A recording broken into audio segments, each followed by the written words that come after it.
Hello dear students.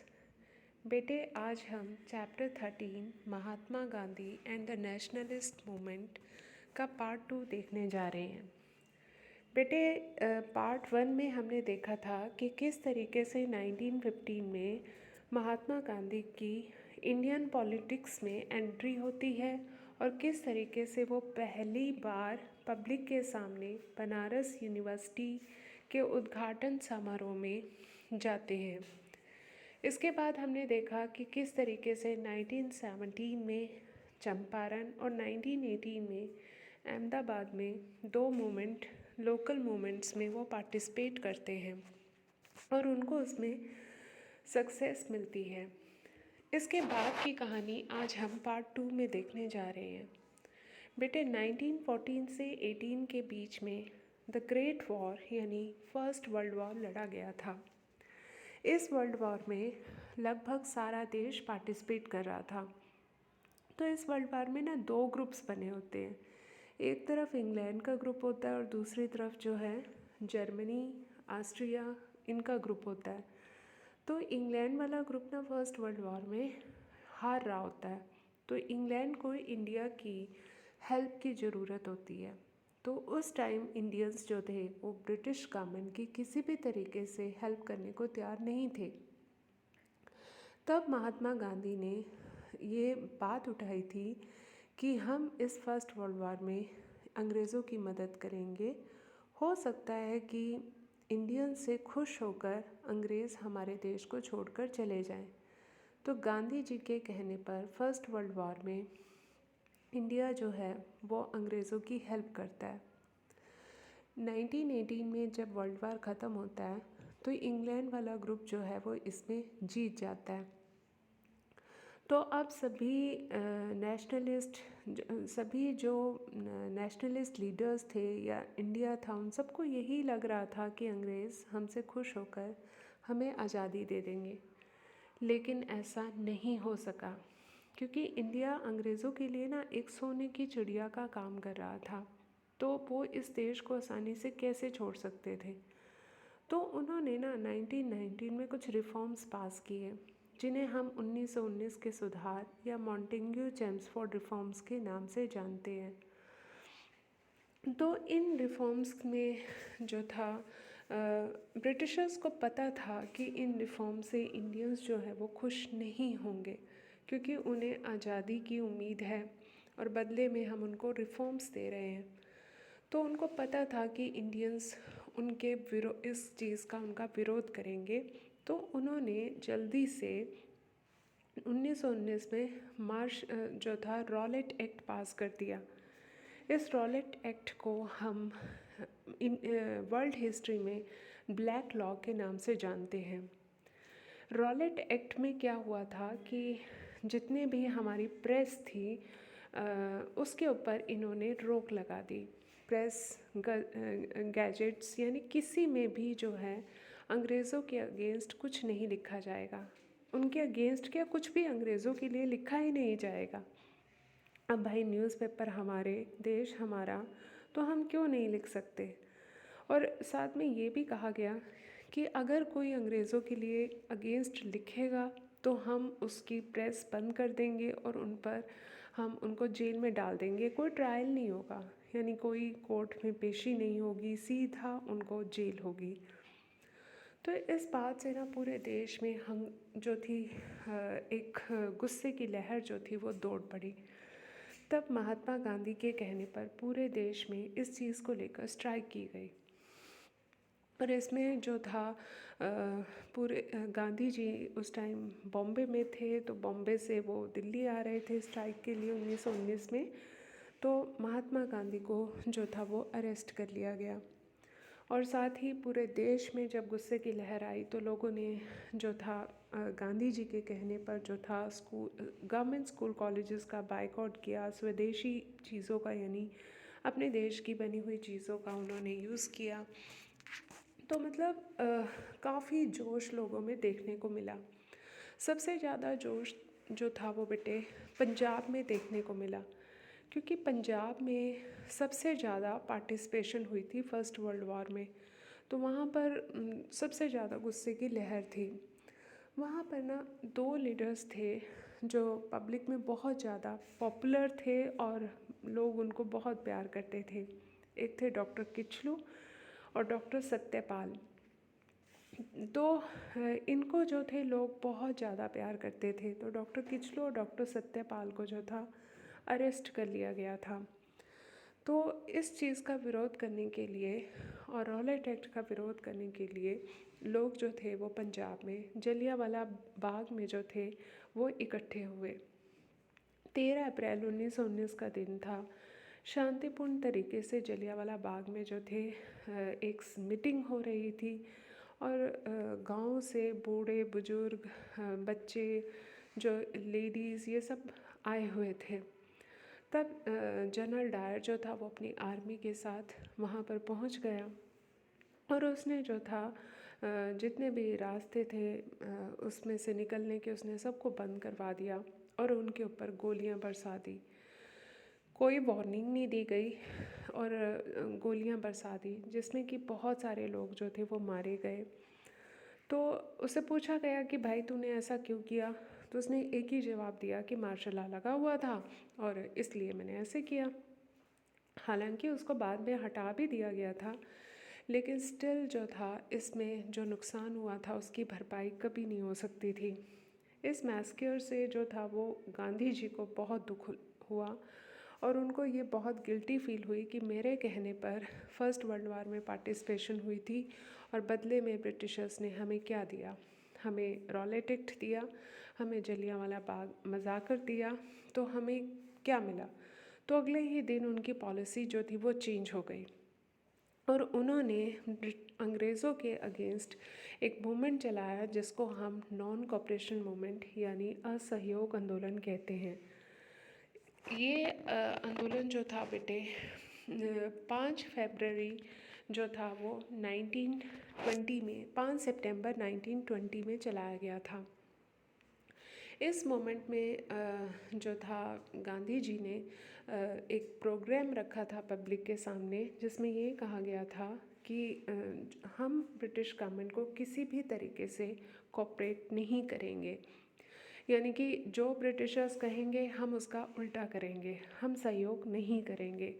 और कैसे सहयोग नहीं करेंगे, हम उनके देश की बनी हुई चीज़ों को यूज़ नहीं करेंगे, हम अपने देश की बनी हुई चीज़ों को यूज़ करेंगे, हम जो है गवर्नमेंट स्कूल कॉलेजेस का बायकॉट करेंगे, वकील जो है वकालत करनी छोड़ देंगे और जो ब्रिटिशर्स के अगेंस्ट अंडर वर्ल्ड में और कॉलोनीज़ हैं वहाँ पर जो इंडियंस हैं वो भी काम करने से मना कर देंगे।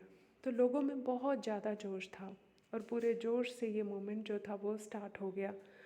और इसमें एक अच्छी बात गांधी जी ने ये की थी कि इसमें उन्होंने खिलाफत मूवमेंट को भी साथ में जोड़ लिया था।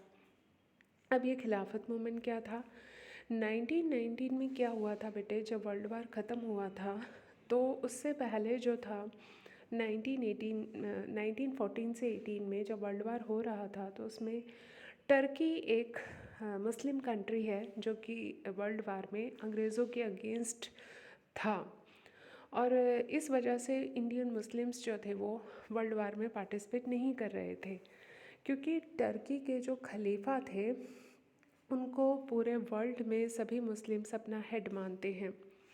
तो इसमें उनको ये लग रहा था कि अगर हम अंग्रेज़ों का साथ देंगे तो एक तरीके से हम टर्की के अगेंस्ट लड़ाई लड़ रहे हैं।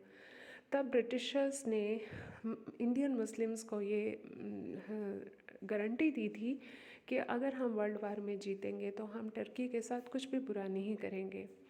लेकिन हुआ उल्टा, जब वर्ल्ड वार इंग्लैंड जीत भी गया तो टर्की के खलीफा के साथ बहुत गलत सलूक किया गया। टर्की कंट्री को जो था वो डिवाइड कर दिया गया, तो जिससे इंडियन मुस्लिम्स को बहुत बुरा लगा था और उन्होंने अंग्रेज़ों के ख़िलाफ़ एक मूवमेंट चलाया था जिसे अली ब्रदर्स ने, मोहम्मद अली और शौकत अली, इनको हम इंडियन हिस्ट्री में अली ब्रदर्स के नाम से जानते हैं। तो इन्होंने इस मूवमेंट को चलाया था और गांधी जी ने उनको पूरा सहयोग दिया था। तो इस मूवमेंट को असहयोग आंदोलन में इसीलिए शामिल किया गया था ताकि दोनों कम्युनिटीज़ यानी हिंदू मुसलमानों में जो है आपस में कोऑपरेशन हो, प्यार बढ़े। और हुआ भी ऐसे ही। इस मोमेंट में हिंदू और मुसलमानों में जो यूनिटी, जो प्यार दिखा था, वो इसके बाद कभी भी नहीं दिखा था। तो ये मोमेंट जो था वो पूरे ज़ोरों शोरों से शुरू हो गया। इसमें गांधी जी ने एक बात कही थी कि ये मोमेंट पूरे नॉन वायलेंस यानी अहिंसा के साथ चलेगा और इसमें कोई भी जो है वो मार धाड़ वगैरह नहीं होगी। लेकिन हुआ कुछ गलत हो गया। और वो गलत क्या हुआ कि 5 फरवरी 1922 को उत्तर प्रदेश में चोरा चोरी नामक जगह पर जो था एक प्रोसेशन निकल रहा था। तो वो एक थाने के पास से गुजरा, तो उसमें पुलिस थाने में जो सिपाही थे उन्होंने उस प्रोसेशन पर कुछ टन्स कसे, तो जिसके कारण उस भीड़ को गुस्सा आ गया, उस मॉब को गुस्सा आ गया और उन्होंने थाने में आग लगा दी, जिसके कारण 22 सिपाही जो थे वो जलकर मर गए। तो इस इवेंट के बाद जो था वो गांधी जी को बहुत ज़्यादा जो था वो अफसोस हुआ। उस टाइम याद रखना नॉन कॉपरेशन मूवमेंट पूरी पीक पे था और इस मोमेंट में यही लग रहा था कि ब्रिटिशर्स बहुत जल्दी इंडिया को फ्री कर देंगे। लेकिन गांधी जी ने इस मोमेंट को वापस लेने की जो थी घोषणा कर दी। उनके जो फेलोज लीडर्स थे उन्होंने गांधी जी को बहुत समझाया, लेकिन गांधी जी अपने डिसीज़न पर अड़े रहे और ये मोमेंट जो था वो वापस ले लिया। तो गांधी जी ने अपने आप को जो था इस चीज़ के लिए रिस्पॉन्सिबल जो था वो ठहराया और उन्होंने जो था अपने आप को कहा कि मुझे अरेस्ट कर लिया जाए। तो गांधी जी को अरेस्ट कर लिया गया और गांधी जी के ऊपर मुकदमा चला। इवन जो जज था जो थे एम के जो जज थे एक ब्रिटिश थे, एक अंग्रेज़ थे। उन्होंने ये खुद कहा था कि मैं जो हूँ आपको बहुत रिगार्ड करता हूँ और अगर आपकी 6 साल की सज़ा 1 साल में हो जाए तो मुझे सबसे ज़्यादा खुशी मुझे होगी। अब देखो गांधी जी अंग्रेज़ों के दुश्मन माने गए थे और वो एक ब्रिटिशर था, फिर भी उसने गांधी जी की इतनी रिस्पेक्ट की थी और उसने अपनी एक स्पीच में ये कहा था। तो दुश्मन भी उनको देखो कितना प्यार करते थे। तो वो गांधी जी जो थे वो आम लोगों के बीच में बहुत लोकप्रिय होते गए, क्योंकि वो आम लोगों की तरह इंडिया जो था वो पीजेंट्स का कंट्री था, किसानों का देश था। तो वो किसानों की तरह ही वेशभूषा पहनते थे, उन्हीं की तरह लैंग्वेज बोलते थे। जबकि कांग्रेस के जो दूसरे लीडर्स थे वो बहुत एलाइट थे, यानी कि रिच घराने से थे और सूट बूट पहनते थे, अंग्रेज़ी बोलते थे। तो लोगों को कभी उनसे प्यार हुआ ही नहीं था जितना प्यार वो गांधी जी से करते थे।